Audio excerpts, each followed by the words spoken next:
The Wall Street crash of 1929, also known as Black Tuesday or the stock market crash of 1929, began in late October 1929 and was the most devastating stock market crash in the history of the United States, when taking into consideration the full extent and duration of its fallout.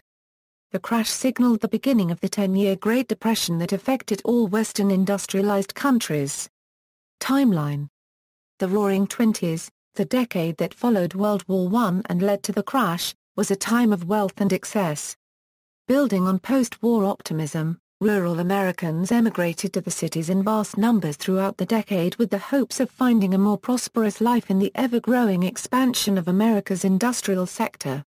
While the American cities prospered, the vast emigration from rural areas and continued neglect of the U.S. agriculture industry created widespread financial despair among American farmers throughout the decade and would later be blamed as one of the key factors that led to the 1929 stock market crash.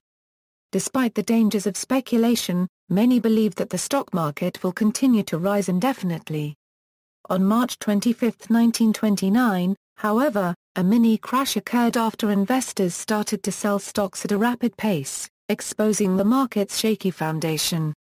2 days later, banker Charles E. Mitchell announced his company the National City Bank would provide $25 million in credit to stop the Marquette Euro unregistered trademark slide. Mitchell's move brought a temporary halt to the financial crisis and call money declined from 20 to 8%. However, the American economy was now showing ominous signs of trouble. Steel production was declining, construction was sluggish, car sales were down, and consumers were building up high debts because of easy credit. The market had been on a 9-year run that saw the Dow Jones Industrial Average increase in value tenfold, peaking at 381.17 on September 3, 1929. Shortly before the crash, economist Irving Fisher famously proclaimed, "Stock prices have reached what looks like a permanently high plateau."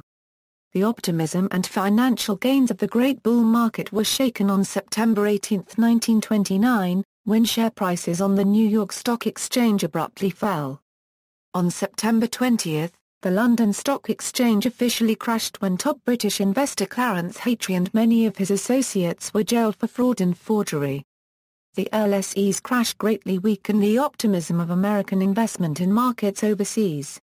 In the days leading up to the crash, the market was severely unstable. Periods of selling and high volumes of trading were interspersed with brief periods of rising prices and recovery. Economist and author Jude von Iske later correlated these swings with the prospects for passage of the Smoot-Euro-Holly Tariff Act, which was then being debated in Congress. On October 24, the market lost 11% of its value at the opening bell on very heavy trading. Several leading Wall Street bankers met to find a solution to the panic and chaos on the trading floor. The meeting included Thomas W. Lamont, acting head of Morgan Bank, Albert Wiggin, head of the Chase National Bank, and Charles E. Mitchell, president of the National City Bank of New York. They chose Richard Whitney, vice president of the exchange, to act on their behalf. With the banker's financial resources behind him, Whitney placed a bid to purchase a large block of shares in U.S. Steel at a price well above the current market. As traders watched, Whitney then placed similar bids on other blue-chip stocks. This tactic was similar to one that ended the panic of 1907. It succeeded in halting the slide. The Dow Jones Industrial Average recovered, closing with it down only 6.38 points for the day. However, unlike 1907, the respite was only temporary. Over the weekend, the events were covered by the newspapers across the United States. On October 28, Black Monday, more investors decided to get out of the market, and the slide continued with a record loss in the Dow for the day of 38.33 points, or 13%. The next day, Black Tuesday, October 29, 1929, about 16 million shares were traded, and the Dow lost an additional 30 points, or 12%, amid rumors that U.S. President Herbert Hoover would not veto the pending Smoot-Euro-Holly Tariff Act. The volume of stocks traded on October 29, 1929 was a record that was not broken for nearly 40 years.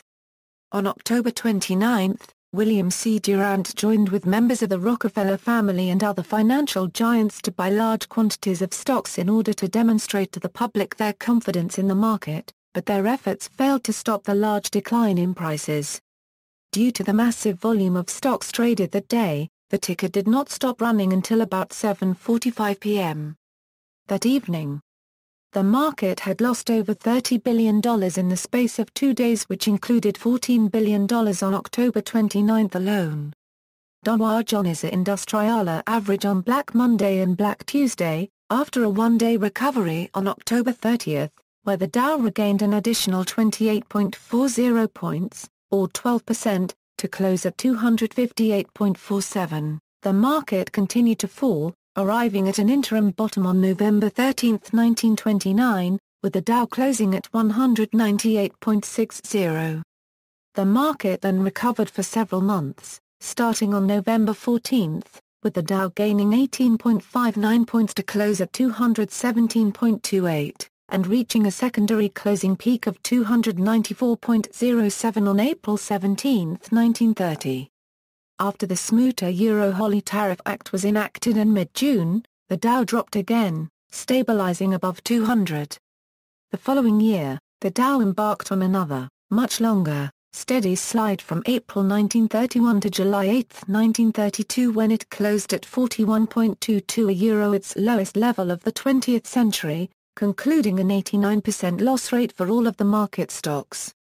For most of the 1930s, the Dow began slowly to regain the ground it lost during the 1929 crash and the 3 years following it, beginning on March 15, 1933, with the largest percentage increase of 15.34%, with the Dow Jones closing at 62.10, with an 8.26-point increase.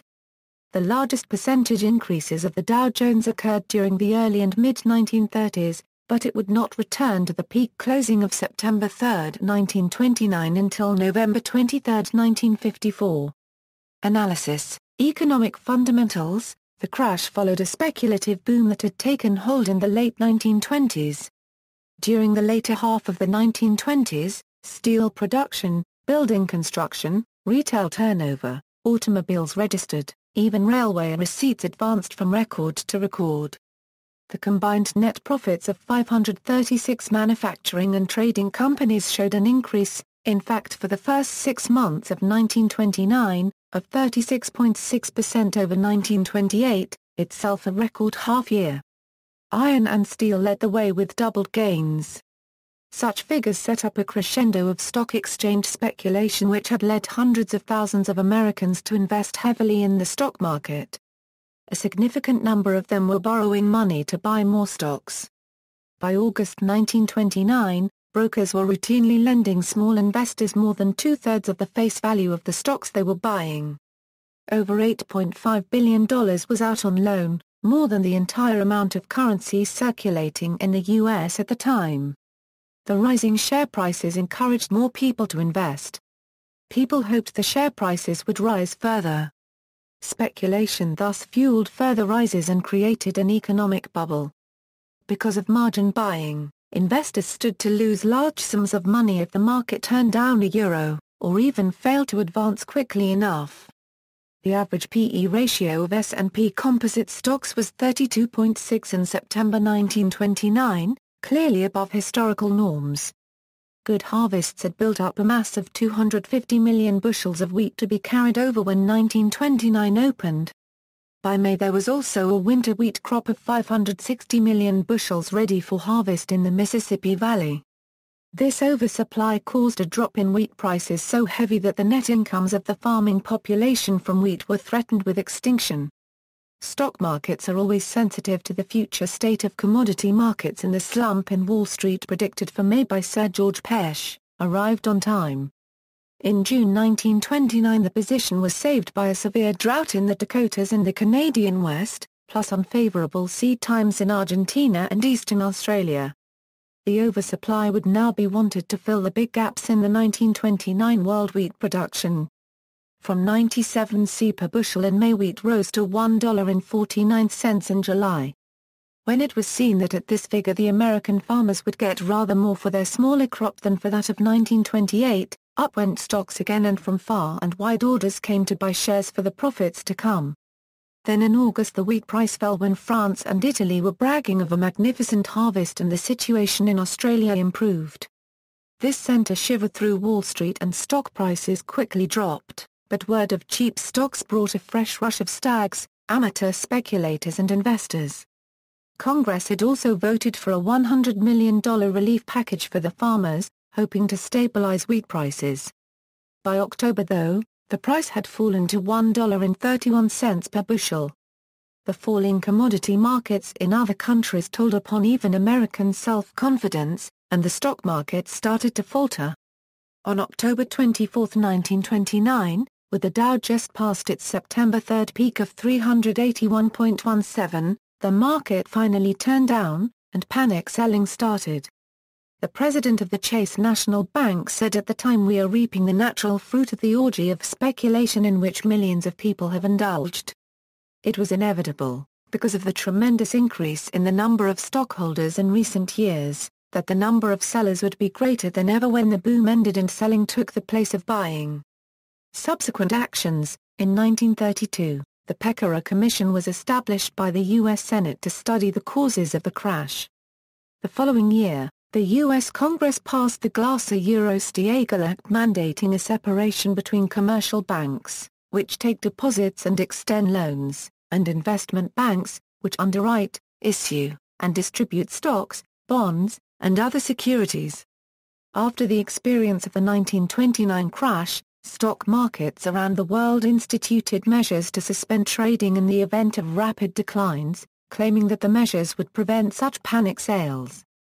However, the one-day crash of Black Monday, October 19, 1987, when the Dow Jones Industrial Average fell 22.6%, was worse in percentage terms than any single day of the 1929 crash.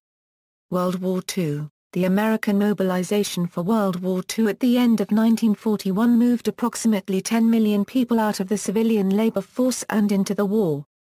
World War II had a dramatic effect on many parts of the economy, and may have hastened the end of the Great Depression in the United States. Government-financed capital spending accounted for only 5% of the annual U.S. investment in industrial capital in 1940. By 1943, the government accounted for 67% of U.S. capital investment. Effects. Together, the 1929 stock market crash and the Great Depression formed the largest financial crisis of the 20th century.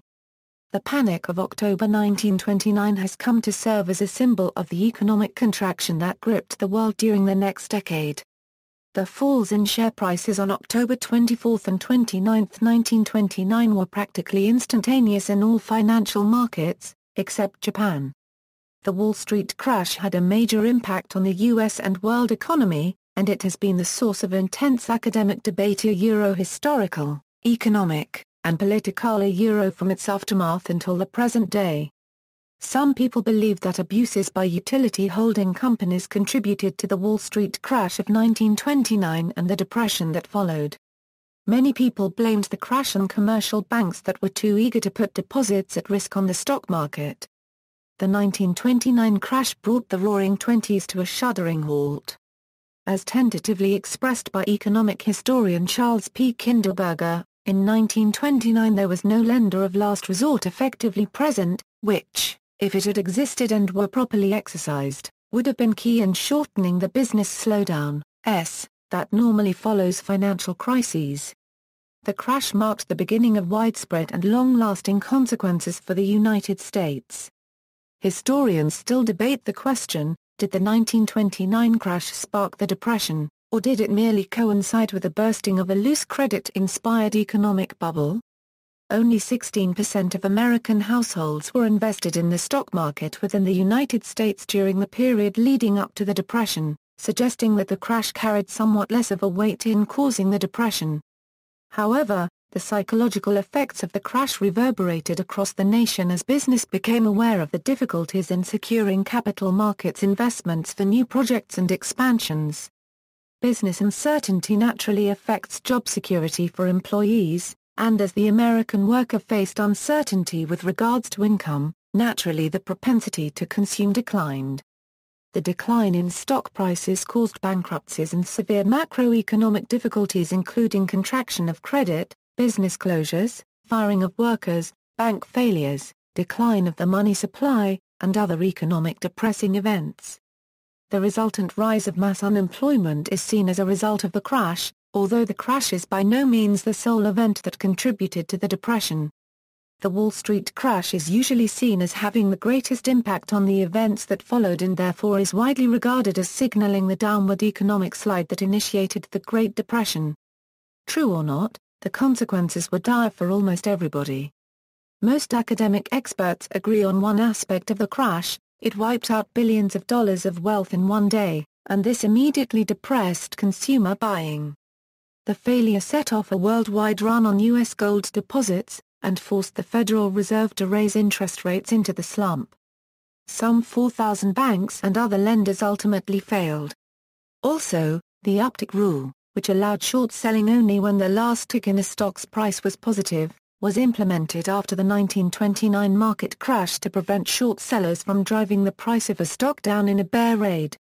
Academic debate: economists and historians disagree as to what role the crash played in subsequent economic, social, and political events. The Economist argued in a 1998 article that the Depression did not start with the stock market crash. Nor was it clear at the time of the crash that a depression was starting. They asked, can a very serious stock exchange collapse produce a serious setback to industry when industrial production is for the most part in a healthy and balanced condition? They argued that there must be some setback, but there was not yet sufficient evidence to prove that it will be long or that it need go to the length of producing a general industrial depression. But The Economist also cautioned that some bank failures are also to be expected and some banks may not have any reserves left for financing commercial and industrial enterprises. They concluded that the position of the banks is the key to the situation, but what was going to happen could not have been foreseen. Academics see the Wall Street crash of 1929 as part of a historical process that was a part of the new theories of boom and bust. According to economists such as Joseph Schumpeter and Nikolai Kondratiev and Charles E. Mitchell, the crash was merely a historical event in the continuing process known as economic cycles. The impact of the crash was merely to increase the speed at which the cycle proceeded to its next level. Milton Friedman's A Monetary History of the United States, co-written with Anna Schwartz, advances the argument that what made the Great Contraction so severe was not the downturn in the business cycle, protectionism, or the 1929 stock market crash in themselves, but instead, according to Friedman, what plunged the country into a deep depression was the collapse of the banking system during 3 waves of panics over the 1930-33 period. See also: List of largest daily changes in the Dow Jones Industrial Average. Notes. Further reading: Bioerman, Harold, The 1929 Stock Market Crash, in Waples, Robert, EH.net Encyclopedia, Santa Clara, California, Economic History Association, retrieved May 13, 2010. Brooks, John. Once in Golconda, A True Drama of Wall Street 1920–1938. New York, Harper & Row. ISBN 0-393-01375-8. Galbraith, John. Kenneth The Great Crash, 1929. Boston, Houghton Mifflin.